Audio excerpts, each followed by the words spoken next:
हे पयगंबर, हे अंतर्यामी,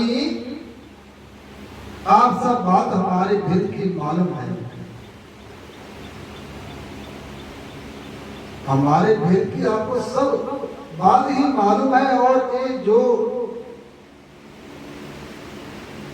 आप सृष्टि के कर्ता हो, ये भी जानते हो कि हम एक स्थान कभी नहीं रहते और तीर्थों में विचरते हैं, सो हम आपकी आज्ञा को कैसे उल्लंघन करें। तब एक वचन लिखी शरों का सुन श्री कृष्ण जी महाराज जी बोले कि हे लिखी शरो, इस द्वारका के निकट ही प्रभास क्षेत्र बहुत ही सुंदर तीर्थ है, सो तुम उस तीर्थ पर कुछ दिन निवास करो। देखिए शरों ने कहा कि हे स्वामी, आपकी लीला कोई नहीं जान सकता कि तुम क्या कर रहे हो और क्या करोगे। सो तुम्हारी आज्ञा से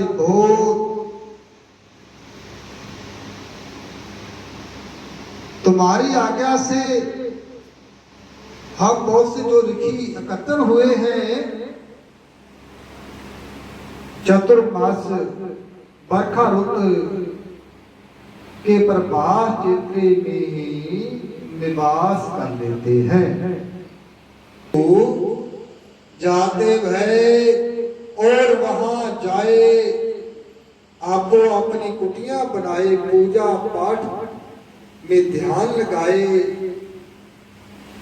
भगवंत के चरणों को हृदय में बसाए, जप तप को करने लगे।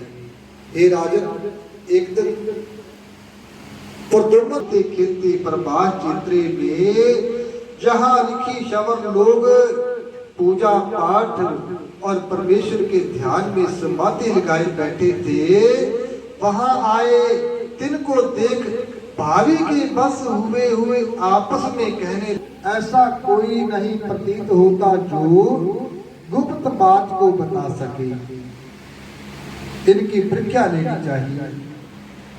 हे अर्जुन,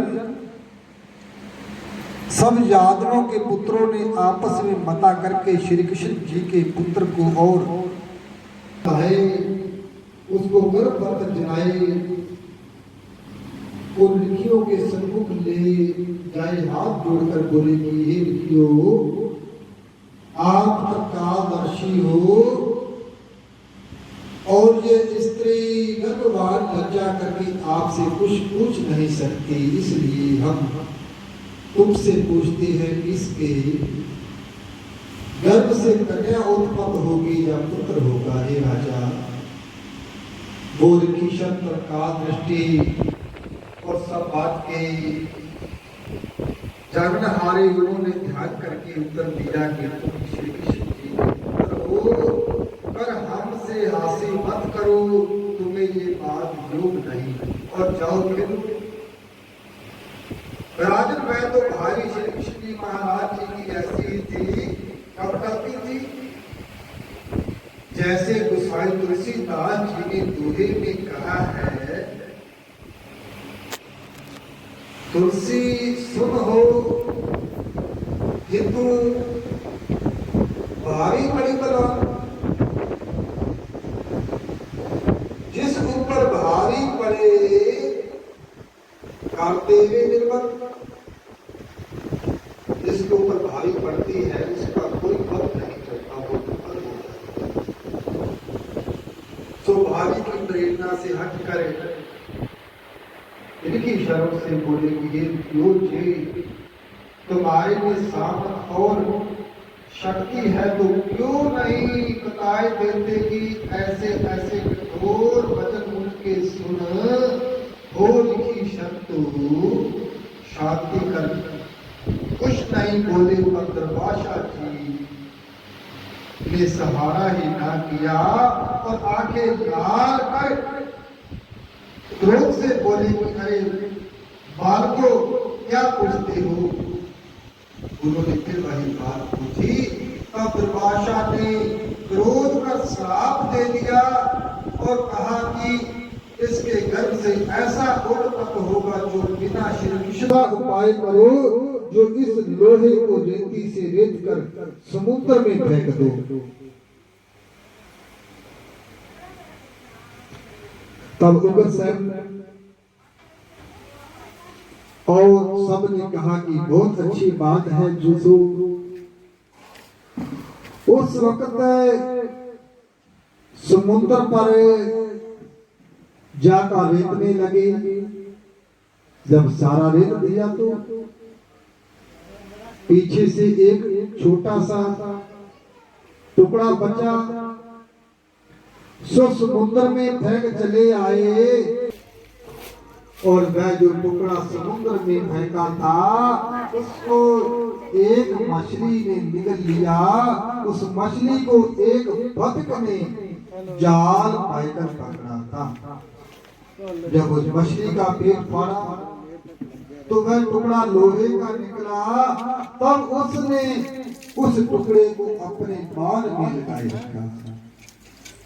श्री सुखदेव महाराज जी बोले कि हे कृष्ण, जिस दिन से दुर्वासा का श्राप हुआ था, उसी दिन से द्वारका में कई तरह के मन ने विचार किया कि अब द्वारका समुद्र में डूब जाएंगे और सब यादव आपस में युद्ध कर करेंगे। इसलिए वासुदेव को इनको की इच्छा से नाथ मुनि द्वारका में आए। नाथ जी को देखते श्री कृष्ण जी महाराज खड़े हुए और नाथ पर आकर सिंहासन पर बैठाए।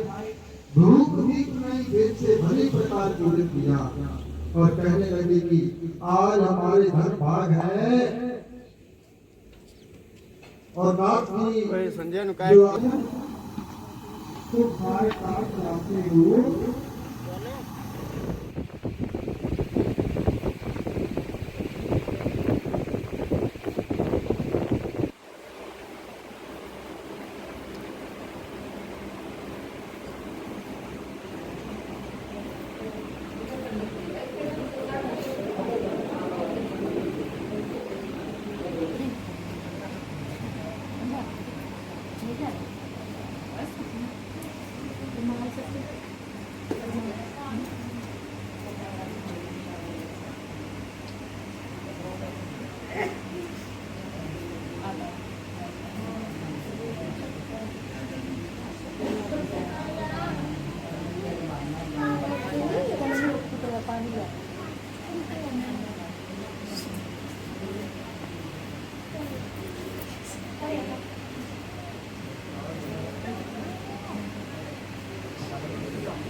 Good.